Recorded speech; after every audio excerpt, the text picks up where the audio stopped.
Hello, xin chào tất cả các bạn đã quay trở lại với kênh của Văn Hóng Vlog và mình là Văn Hóng Lazara. Và hôm nay thì mình có những cái chai như này. Đây, mình có một số cái chai như này. Và nếu mình nhớ không lầm thì trong channel của mình thì trước có làm một số video về hướng dẫn các bạn có thể cắt những cái chiếc chai này ra. Chúng ta có thể cắt những cái chai này ra để chúng ta có thể lấy cái phần thân để làm cốc, làm bình cắm hoa, làm đồ trang trí, làm chụp đèn, làm bể nuôi cá, hoặc là những cái lọ đựng những cái thứ linh tinh, nó rất là nhiều tiện ích trong cuộc sống. Và trong video ngày hôm nay thì mình sẽ hướng dẫn các bạn, chúng ta sẽ có một cái cách cắt chai nữa hiện đại hơn và kỹ thuật cao hơn. Hãy xem nó là như nào.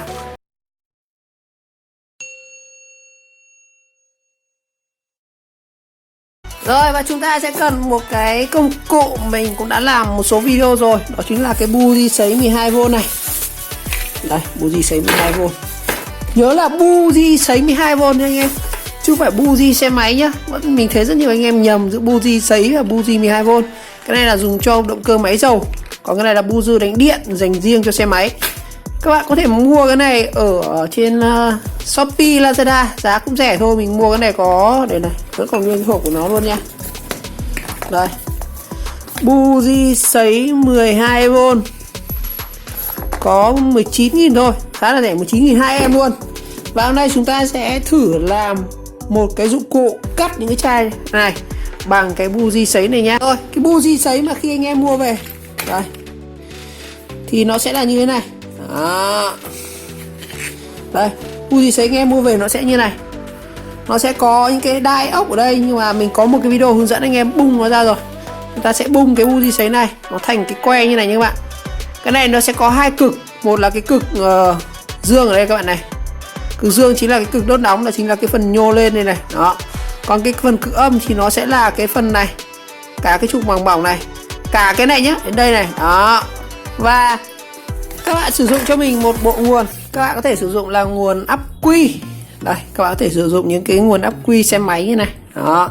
Nó là 12V, cái này 5Ah nha. Đó, đây là cái nguồn ắc quy này. Hoặc là muốn khỏe hơn, trâu hơn và nóng nhanh hơn, cắt nhanh hơn thì mình sẽ sử dụng cái nguồn máy tính này nhá. Cái video hướng dẫn sử dụng cái buji sấy này mình đã làm rất là kỹ rồi, hôm nay mình chỉ nói qua thôi. Và bây giờ thì mình sẽ tiến hành là làm một cái khung. Chúng ta ý tưởng là chúng ta sẽ làm một cái khung để đặt cái buji sấy này ở đây. Và chúng ta sẽ đây này, cắt lăn qua. Khi mà cái buji sấy nóng này thì nó sẽ quét qua cái thủy tinh này. Và cái thủy tinh này khi bị nóng thì nó sẽ nở ra và nó sẽ giòn, nó sẽ nứt ra và chúng ta sẽ cắt được. Mình đơn giản thôi. Bây giờ chúng ta hãy cùng thực hiện nhá.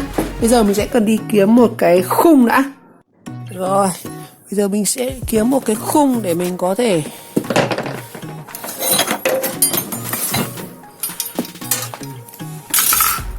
cái này là cái ghi đông của xe máy các bạn này. Rồi.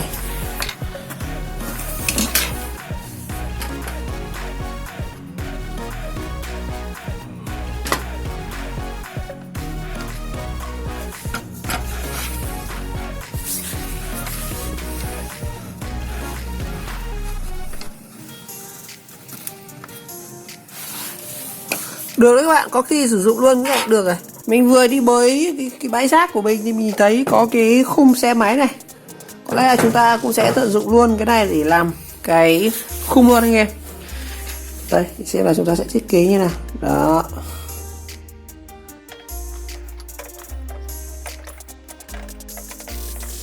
Cái phần mà tỏa ra nhiều nhiệt nhất của cái buji sấy này thì nó ở phần nõi này anh em này. Nó sẽ tỏa nhiệt ra từ phần đầu này. Các bạn có thể dùng cả hai cái cũng được. Các bạn sẽ đấu thành như này. Nhưng mà mình sẽ chỉ dùng một cái thôi, có lẽ không cần thiết dùng hai cái làm gì. Đó. Và mình sẽ đặt ở đây. Đó, như này nhá. Rồi.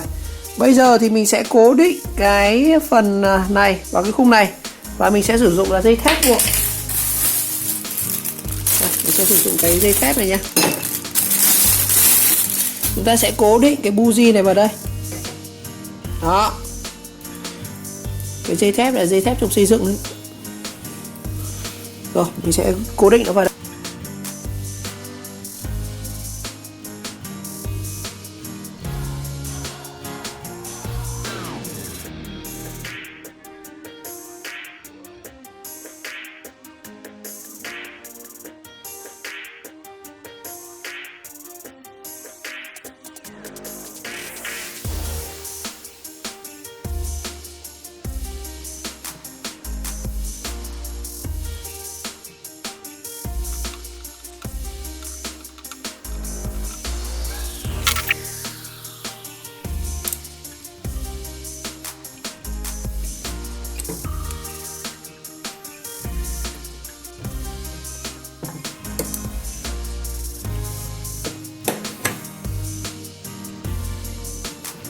Rồi, như vậy là mình đã cố định xong cái buji sấy ở phần này.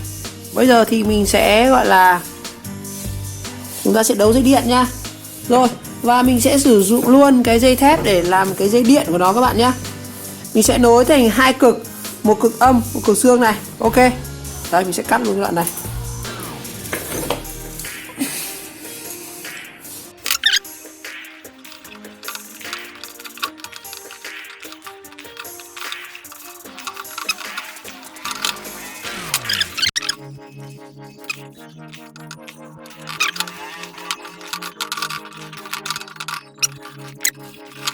Rồi, mình sẽ bọc cho nó thêm cái dây chống cháy này các bạn.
Rồi, như vậy là xong rồi. Bây giờ thì các bạn chỉ cần kết nối là nếu các bạn dùng ắc quy thì các bạn sẽ làm một cái dây nối từ ắc quy này.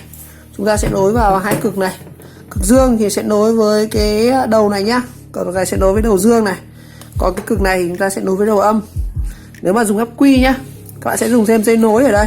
Nhớ là chọn loại dây to to khỏe khỏe nhá. Rồi, ở đây thì mình lại không sử dụng ắc quy. Mình sẽ sử dụng nguồn PC là nguồn máy tính đấy các bạn, nguồn cái cây thùng máy đó. Đây, cái nguồn này thì là 450W và cái công suất của nó khỏe hơn, 12V 18A cơ. Rồi. Rồi bây giờ chúng ta sẽ thử xem có cắt được không nhá. Ok, giờ kết nối phần nguồn này với cái này.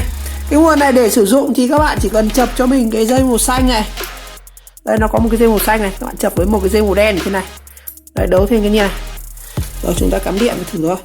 Và cái đầu này thì các bạn sử dụng cho mình một cái đây cái dây, ví dụ đây cái dây ổ cứng thì các bạn lấy cho mình cái dây màu vàng và cái phần dây màu đen này.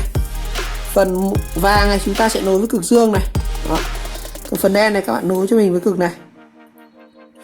Rồi bây giờ mình sẽ thử xem nó đốt nóng nó như nào nhá.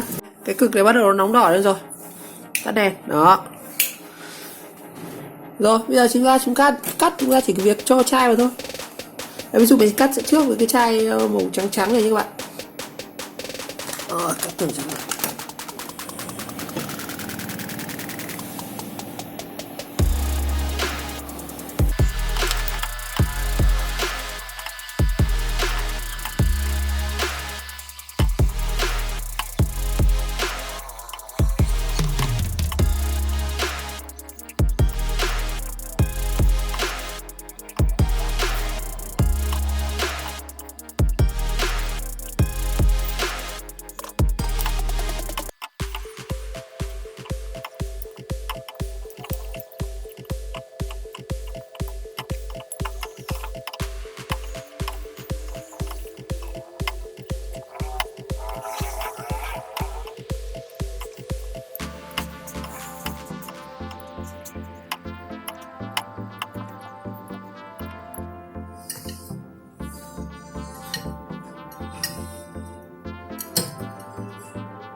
Rồi, cắt được rồi các ông ơi.